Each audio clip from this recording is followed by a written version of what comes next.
Hello guys, আসসালামু আলাইকুম। সকালে কেমন আছেন? আশা করি অনেক ভালো আছেন। তো আমি বরাবর আজকেও চলে এসেছি আর যে ব্লগ 2.0 থেকে আমি রনি। তো আজকে আমি চলে এসেছি আমাদের বিলের একদম ফাঁকা চড়ায়।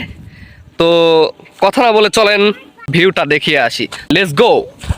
প্রিয় দর্শক, আমি যেখানে এখন অবস্থান করছি এটা খরিশাগারের বিল।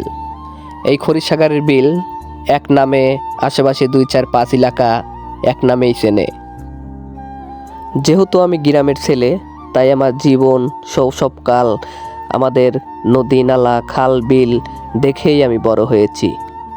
শুধু তাই না, আমার হাই স্কুল জীবনটাও কিন্তু এই নদীর ধার দিয়েই পার করেছি। কারণ যখন স্কুলে যাইতাম তখন এই নদীর কির দিয়েই স্কুলে যাইতাম, আর স্কুল ছুটি হলেও নদীর কিনারা দিয়েই বাসায় আসতাম। যেহেতু এখন শীতের সিজন, কৃষক ভাইয়েরা সামনে ধান লাগাবে, তার জন্যই তাদের জমি প্রস্তুত করছে। আর আমার চড়াই কাজ করতে খুব ভালো লাগে, কারণ মাটিতে মিলেমিশে কাজ করার অনুভূতিটাই অন্যরকম।